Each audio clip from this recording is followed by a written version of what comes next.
Hi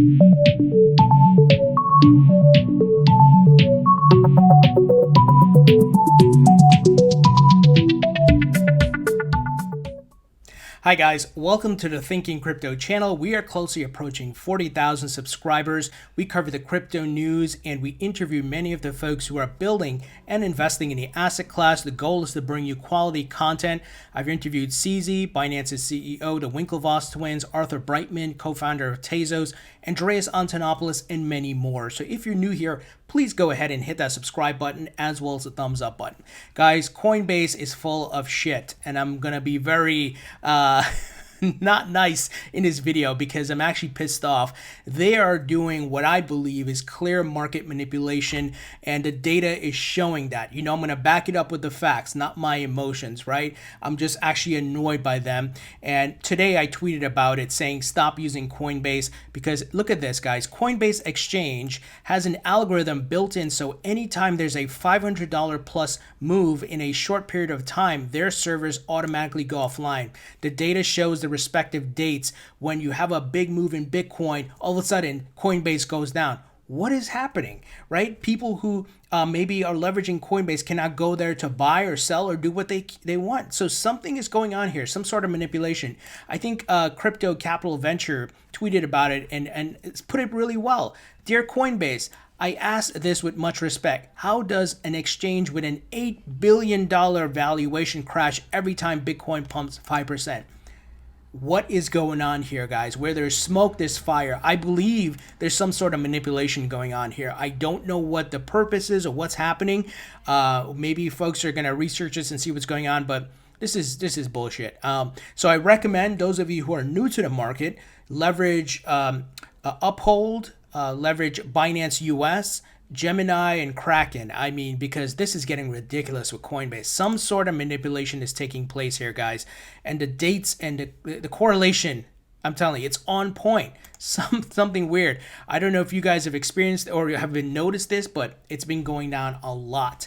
So this is not good. I tweeted at Brian Armstrong, their CEO. Let's see if they address it.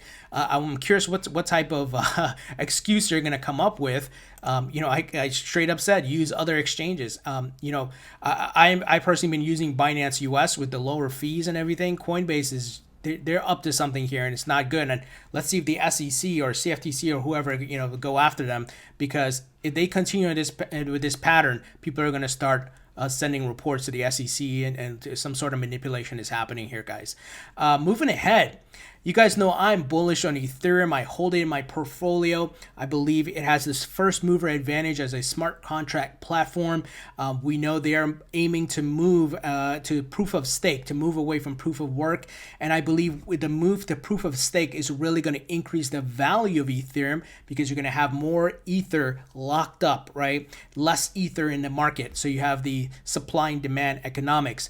So Vitalik Buterin, of course, the founder, says Ethereum's layer 2 scaling development basically succeeded. Ethereum co-founder Vitalik Buterin said that the blockchain's initial layer 2 scaling deployment is nearly complete. So we're seeing some progress being made here. And in a June 1st tweet, Buterin claimed that most of the initial work on Ethereum's second level scalability solutions is nearly complete.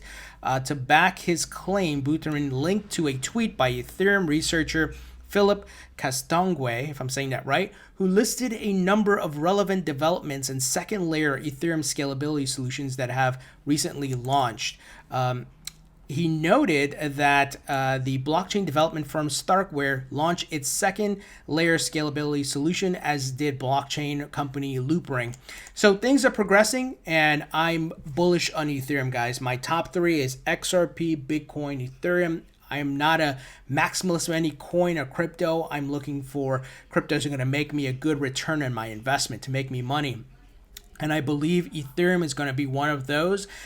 Here's an interesting tweet, guys, from this user here. He's using some facts now. Grayscale Ethereum Trust, Grayscale being that huge crypto hedge fund, they bought 18,000 plus Bitcoin recently after the halving, is trading above $170 today. That's $170 per share of ETHE, the ticker symbol for it, which represents about 0.094025547 ETH per share. In other words, these ETH buyers are valuing ETH at over $800. In the last parabolic run-up for of the crypto market, we saw Ethereum hit $1,300. I remember cashing out a little bit on that.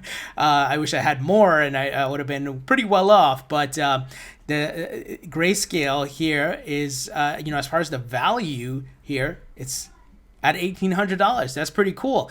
And obviously, that's not reflected in the general market price, but it shows the potential. And then when you think about the past all-time high, or what it hit in 2017, this is interesting. And I would love to see an $1,800 Ethereum, guys, because that will make me some significant money. So I'm hodling, not investment or financial advice, of course, guys, but nevertheless, some interesting data here.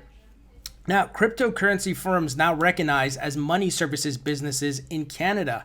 We're seeing across the globe the framework, the regulations, the clarity is coming into place. Yesterday, we talked about a Swiss bank getting approved for using digital assets. So things are progressing. From today onwards, Canadian firms operating with virtual currencies will be legally recognized as money service businesses. I love it. They're not banning crypto exchanges, not banning crypto. They're just putting in the guardrails, guys. And this is what we want to see as investors. And we've continued to see the investment into crypto companies as well. So Caitlin Long, I've interviewed her 2 times on this channel. Obviously, the founder of the crypto bank Avanti. And I've interviewed the CTO of Avanti as well. But they have raised $5 million led by the University of Wyoming. Not some hedge fund, guys. The University of Wyoming. Very interesting. Avanti Financial Group crypto advocate Caitlin Long's latest initiative to bank digital asset companies has closed a $5 million angel round. Announced on Tuesday, the funding round was led by the University of Wyoming Foundation with participation from Morgan Creek Digital, Blockchain Capital, Digital Currency Group, and others.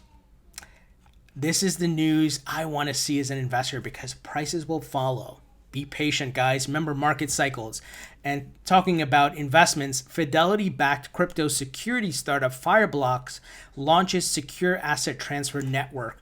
So you have these traditional investors, and we know Fidelity has their Fidelity Digital Assets arm of their business, which is targeted to crypto trading custody, but they're also investing in the companies, right? So they have launched here, which is a great sign. So Fireblocks claims to have helped transfer over $30 billion worth of digital assets to date. And, their goal is to bring security. And I've always talked about it. You need assurance, insurance, security for more money to get into this market. Essentially the frameworks, the infrastructure that exists in the current markets, right, outside of crypto.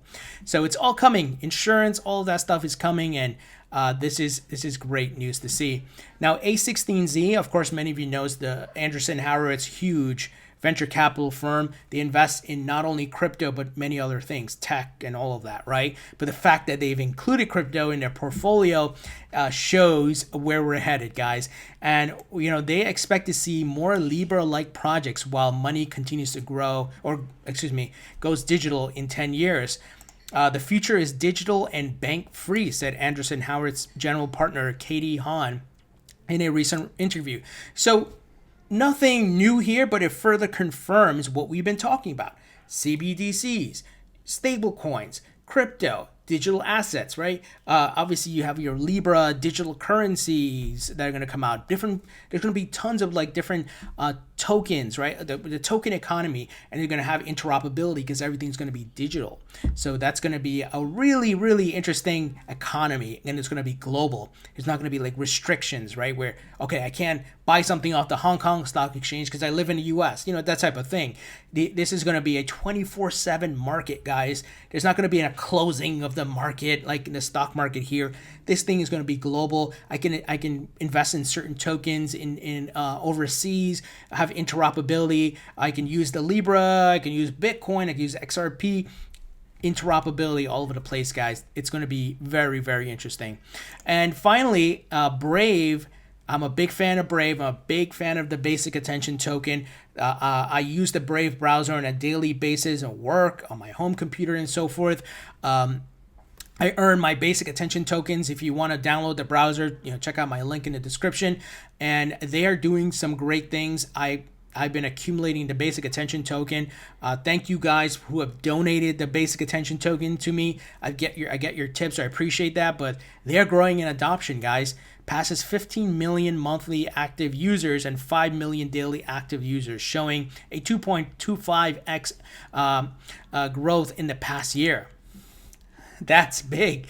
And, Brave is looking to disrupt that whole publisher advertising model, which I believe is a big solution, guys. They're bringing an interesting solution, rewarding users and protecting your privacy and having you only opt into ads that you care about. So that is very, very cool. And I'm trying to get an interview with one of the co-founders of Brave and the basic attention token. So stay tuned for that, guys. I messaged the person. I'm waiting to hear back. And, I'm trying to bring you guys a lot of interviews so you can hear directly from the people building and investing, not just me who, to you, I'm more of a random person. These people who are building and then putting the money into the market, you can hear from their perspective and what they're trying to achieve. So if you, like I said, guys, if you're new here, hit that subscribe button, leave your thoughts and comments below, thumbs up, and I'll talk to you all later.